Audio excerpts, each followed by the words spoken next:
The second slap did not just strike a face, it shattered a dynasty. The ancestral hall, usually a vacuum of rigid etiquette, was suddenly filled with the ringing resonance of Amara's palm meeting Sora's cheek.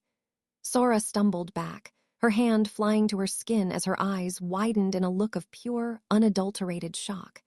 She had expected a cowering servant, someone she could break to prove her dominance before the park elders. Instead, she found herself staring at a woman whose deep brown eyes remained absolutely calm, even as the mark on her own face began to redden. "Respect is mutual," Amara said, her voice a low, steady blade that cut through the gasps rippling across the table. She didn't shout, she didn't need to.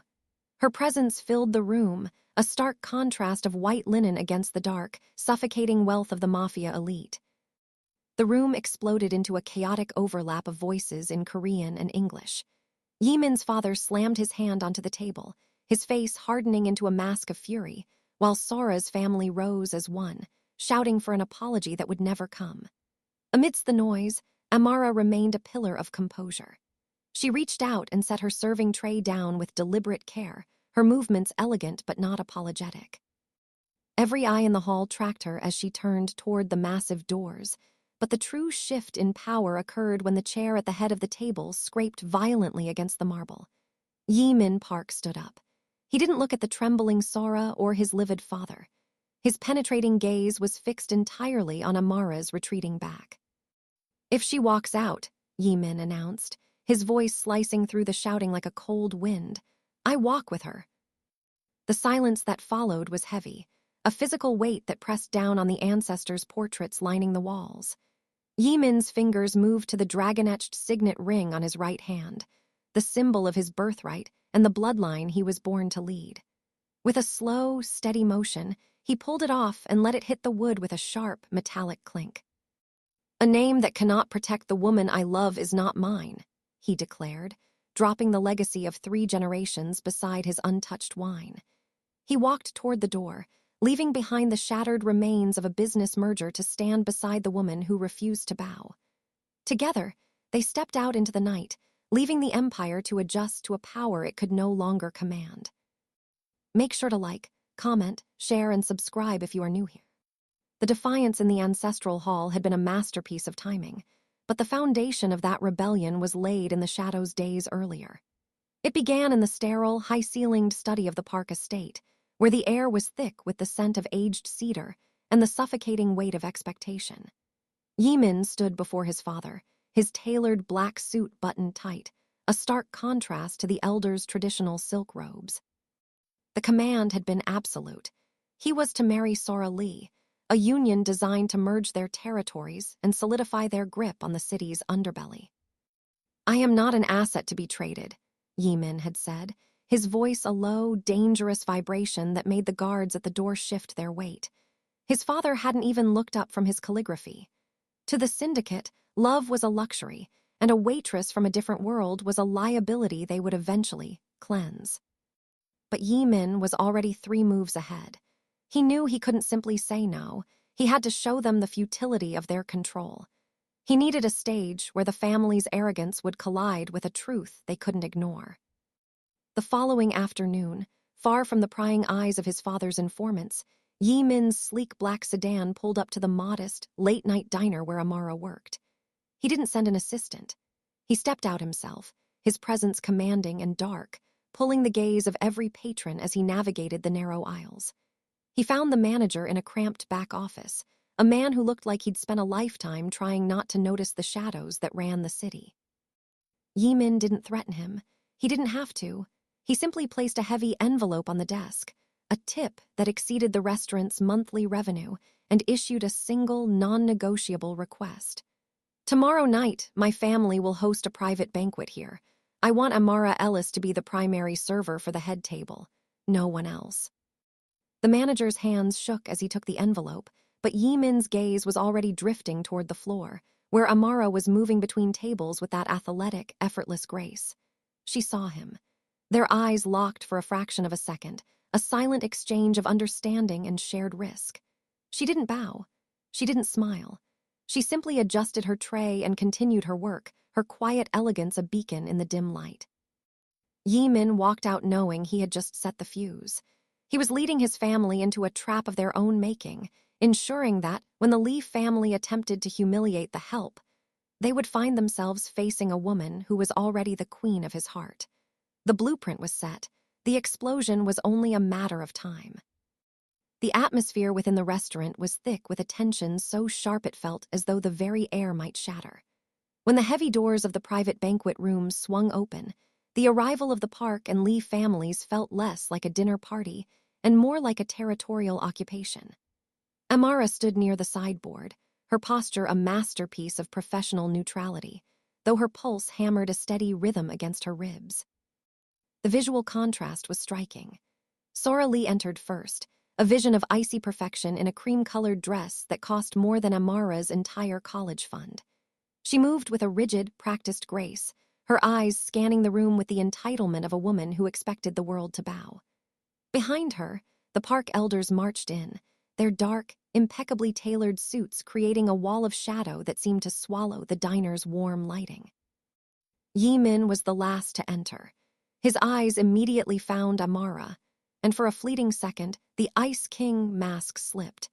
There was an intensity in his gaze, a warning and a promise wrapped into one, before he turned to pull out a chair for the woman he was supposed to marry. The seating arrangement was a tactical map of the evening's intentions. Jae-Min's father sat at the head, his presence a heavy anchor of tradition. Sora was positioned to Jae-Min's right, already leaning in to whisper something that made her thin lips twist into a smirk. Amara moved forward to begin the service, her white apron a beacon of light amidst the sea of dark silk. As she poured the wine, the silence of the table was punctuated only by the clink of silver and the low, calculating hum of business talk. Sora didn't look at Amara as she spoke, instead choosing to address Jae-Min's mother while gesturing vaguely toward Amara's tray. "It's so charming," Sora said, her voice dripping with a condescension that was louder than a shout. "To host such an important merger in a place so humble. It really highlights the difference between those who own the city and those who simply live in it." Amara's hand remained steady as she set the glass down. She caught Jae-Min's jaw tightening, his knuckles whitening as he gripped his own glass. The trap was set. The families were comfortable in their perceived superiority, completely unaware that the waitress they were ignoring was the very person who held the power to bring their empire to its knees. The unspoken glance shared between the boss and the server was a silent fuse, burning slowly toward an explosion that would change everything.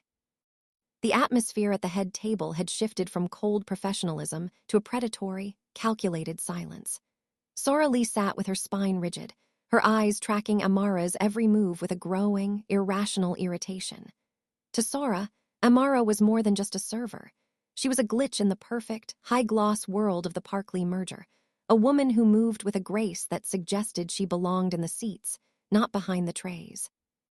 "The foie gras for the lady," Amara said, her voice a calm, low melody as she placed the porcelain dish before Sora. The plating was immaculate, a testament to the kitchen's discipline. Sora didn't even look at the food. She stared at Amara's reflection in the polished surface of her wine glass, her mouth twisting into a thin, dangerous line. She had decided minutes ago that she would not leave this restaurant without reminding everyone of the social distance between them. "I didn't ask for this," Sora said, her voice rising just enough to cut through the low hum of the table's conversation. The Lee patriarch stopped speaking, his gaze sliding toward his daughter. Amara paused, her hands coming to rest at her sides. "I apologize, ma'am, but my notes in the kitchen order both specify the foie gras." "Are you calling me a liar?" Sora's voice was a whip now, sharp and demanding. "I explicitly requested the caviar service. It seems your humble establishment can't even handle a simple request without stumbling." She stood up slowly, her chair scraping against the floor, a sound that signaled the start of an execution. Jae-Min remained seated, but his dark eyes were fixed on the scene with a terrifying focus. He watched as Sora rounded the table, her ivory dress shimmering under the chandeliers. She stopped inches from Amara, trying to use her height and her title to bury the waitress in shame. "Maybe if you spent less time making eye contact with the guests and more time listening to their orders, You wouldn't be such a failure at your job, Sora hissed. I heard you perfectly, Ms. Lee, Amara replied, her deep brown eyes darkening with a fierce internal fire. She didn't flinch. She didn't look down. The sound of the slap was sudden, a violent crack that seemed to vibrate the very crystals on the table. Amara's head snapped to the left, the force of Sora's hand leaving an immediate, blooming heat on her cheek. The room fell into a vacuum of shock. Sora stood there, her chest heaving, a smirk of triumph beginning to form on her lips as she waited for the waitress to burst into tears or beg for forgiveness. Instead, Amara slowly turned her face back. The look in her eyes was not one of defeat, but of absolute, lethal clarity. In one fluid, athletic motion, Amara's palm connected with Sora's face with twice the force she had received. The impact sent Sora stumbling back against the table, her hand flying to her jaw as a gasp of horror erupted from the elders. Before the guards could move, Jae-Min was on his feet. He didn't look at his father's outrage or the Lee family's shock. He stepped across the marble floor, his presence a dark, protective shadow as he came to a halt directly beside Amara, his hand resting firmly on the small of her back. The secret was dead. The war had begun. The silence that followed the double slap was more deafening than the impact itself. Sora Lee remained slumped against the table, her polished veneer shattered as she stared up at the man who was supposed to be her future. But Jae-Min wasn't looking at her. He was standing as an unbreakable shield between the waitress and the two most powerful families in the city. Jae-Min, sit down, his father commanded, his voice a low, vibrating growl of warning. Apologize for this girl's insolence, and we can still salvage the night. Jae-Min didn't move. He felt the slight tremor in Amara's shoulder where his hand rested, but her eyes remained fixed on the elders, burning with a fire that refused to be extinguished. There is nothing to salvage, Jae-Min replied, his voice slicing through the thick tension. Because this wasn't an engagement party. It was a demonstration, and you've shown exactly who you are. The Lee patriarch stood, his face a mask of purple-hued rage. You choose a servant over my daughter, over our alliance. He gestured toward the room, where guards were already tensing, their hands hovering near their jackets. If you walk out with her, you are no longer a partner. You are a target. Then aim carefully, Jae-Min said, his gaze as sharp as a glass shard. He reached into his pocket and pulled out the plane tickets he had secured weeks ago, placing them on the table beside the signet ring he had already discarded. The business bond you wanted to increase, it's dead. I renounce my title, my seat, and this name. Sora scrambled to her feet, her voice trembling with a mix of fury and humiliation. You think she's worth this? She's a waitress, Jae-Min. She's nothing. She is everything you will never be, Jae-Min countered, finally looking at Sora with a pity that stung worse than any physical blow. She has a soul that isn't for sale. He turned to Amara, his expression softening for a fraction of a second, the only warmth allowed in a room full of ice. He held out his hand. Amara didn't hesitate. She placed her hand in his, her fingers steady, her grip firm. Together, they turned their backs on the wealth, the bloodlines, and the crushing weight of expectation. As they walked toward the exit, the Lee family erupted into a storm of threats, promising a debt of blood. But the doors swung open, and for the first time in his life, Jae-Min breathed air that didn't taste of smoke and ancient secrets. They were no longer the boss and the waitress. They were two people who had chosen respect over a birthright, stepping into a world that was suddenly, dangerously, and beautifully wide open. The aftermath of the banquet did not bring peace. It brought a chilling, calculated silence that was far more dangerous than the shouting. Back at the Lee estate, the air was thick with the scent of unlit tobacco and the sharp, metallic tang of wounded pride. Sora Lee stood before a floor-to-ceiling mirror, staring at the faint, fatting bloom of red on her cheek. The physical pain was gone, but the humiliation, the memory of Jae-Min choosing a waitress over a dynasty, was a poison circulating in her veins. She's an opening, a voice rasped from the shadows of the study. Sora's brother, a man whose reputation for cruelty was matched only by his efficiency, stepped into the light. He didn't offer comfort, he offered a target. Jae-Min thinks he's liberated himself, but all he's done is give us a single, identifiable point of failure. Sora turned, her eyes glassier and harder than the diamonds around her neck. I want her gone, not just out of the city. I want her erased. Her brother leaned against the mahogany desk, his fingers tapping a rhythmic, lethal beat. Killing her now makes her a martyr. We need to make her a liability first. If the Park see that their precious heir destroyed a multi-billion-dollar alliance for a common criminal, they'll handle the cleansing for us.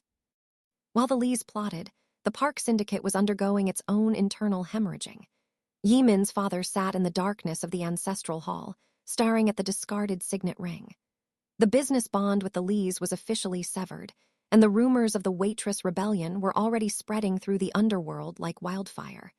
To the elders, Jae-Min hadn't just chosen love, he had signaled weakness. And in their world, weakness was an invitation for an execution. Unaware of the coordinated shadows moving toward them, Amara and Jae-Min sat in a small, nondescript safe house on the edge of the wharf.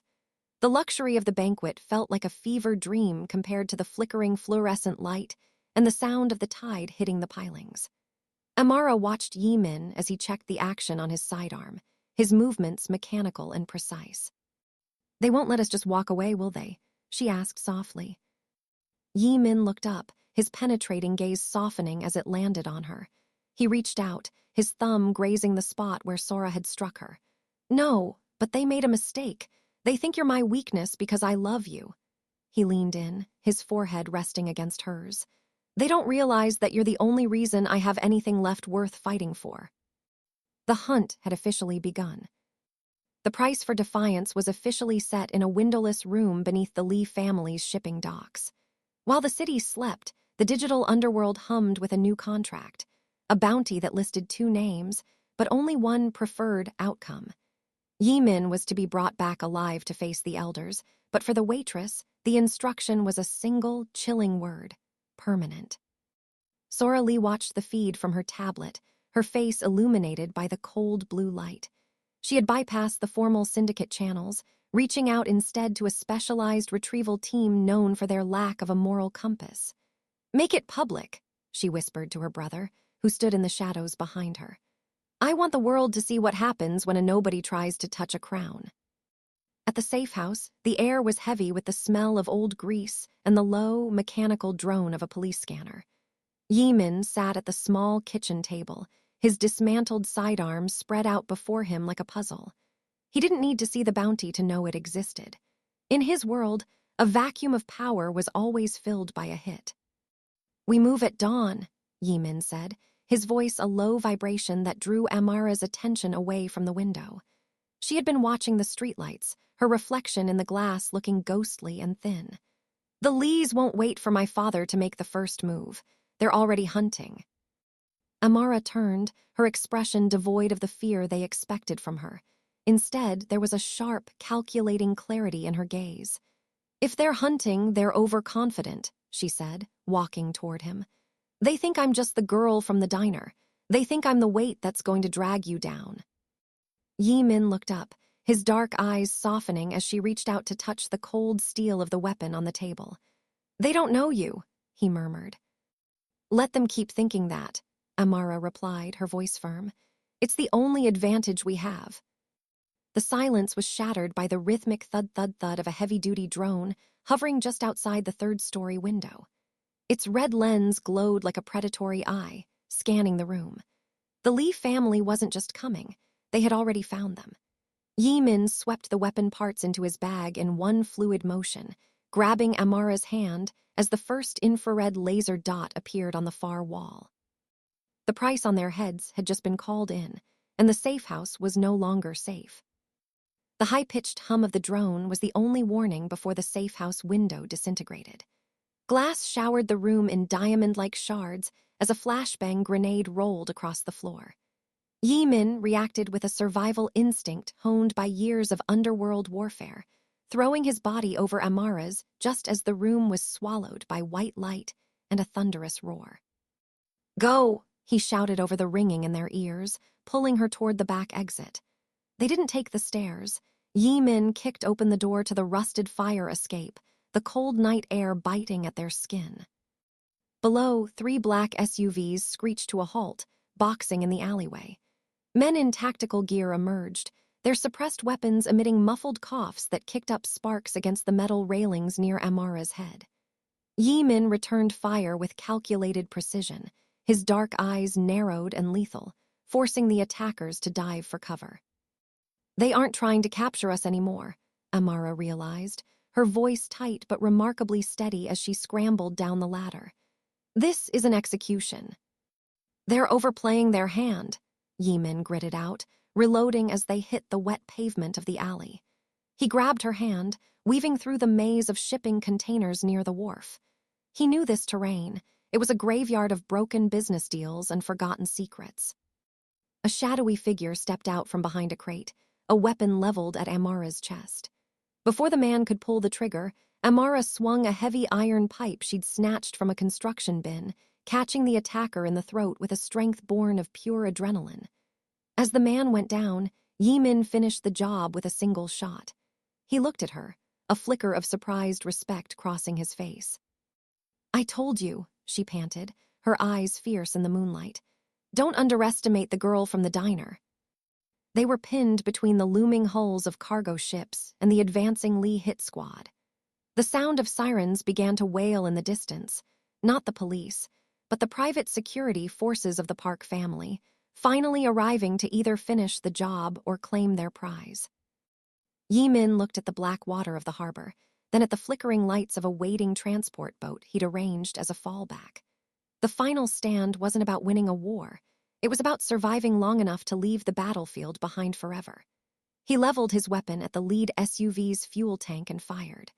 The resulting explosion turned the alley into a wall of flame, a blinding curtain that gave them the 5 seconds they needed to disappear into the dark. The heat from the burning SUV still shimmered in the air, but the silence following the explosion was even more stifling.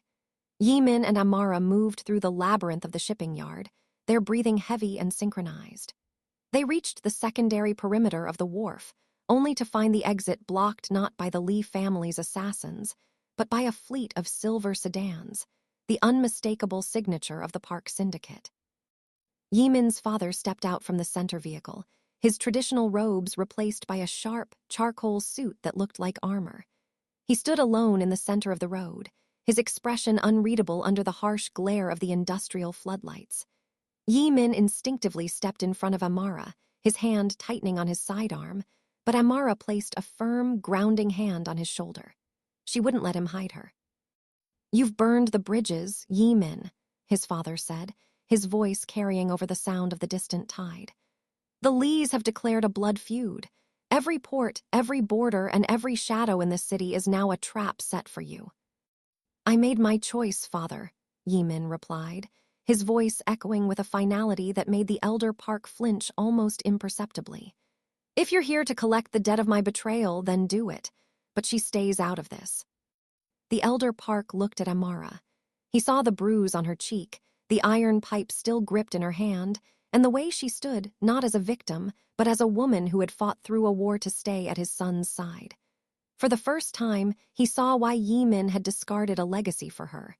She wasn't a distraction, she was a foundation. "Your mother hasn't slept," the elder said, his voice losing its iron edge.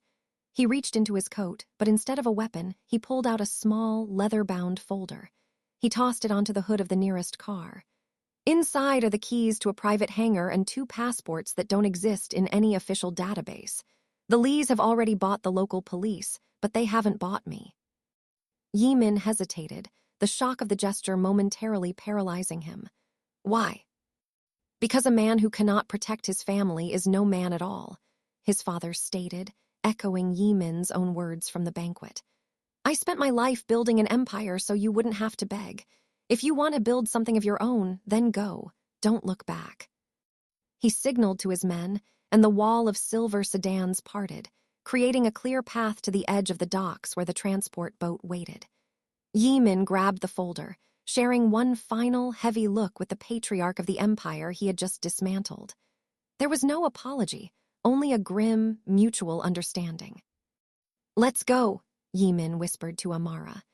They ran toward the water, leaving the shadows of the past behind as the engines of their escape roared to life. The hum of the private jet's engines, was a low, soothing vibration that finally replaced the screeching tires and shattering glass of the city they left behind. Outside the cabin window, the sprawling lights of the peninsula began to fade, shrinking into a distant, glowing grid that no longer held power over them. Jae-Min sat in the plush leather seat, his silhouette sharp against the moonlight streaming through the glass. He wasn't looking at the city, he was watching Amara. She had finally changed out of the torn, soot-stained server's uniform into a soft, oversized sweater he'd kept in the plane's cabin. Her natural curls were loose now, catching the amber glow of the reading lights, and her expression was one of profound, exhausted peace. "It's over," she whispered, her voice barely audible over the steady drone of the flight. She looked down at her hands, the same hands that had carried heavy trays, returned a socialite's blow, and gripped an iron pipe in an alleyway. They were steady now. Jae-Min reached across the aisle, taking her hand in his. There was no signet ring on his finger, no heavy gold to mark him as a prince of the underworld. His hand was bare, just like hers. "The Empire didn't give us a choice," he said, his penetrating gaze softening with a warmth he had never allowed himself before this night. "So we built our own." He pulled out the leather folder his father had given them. Inside were 2 passports and the deed to a quiet, coastal estate thousands of miles away, a place where the name Park carried no weight and Sora Lee was a ghost from a past life.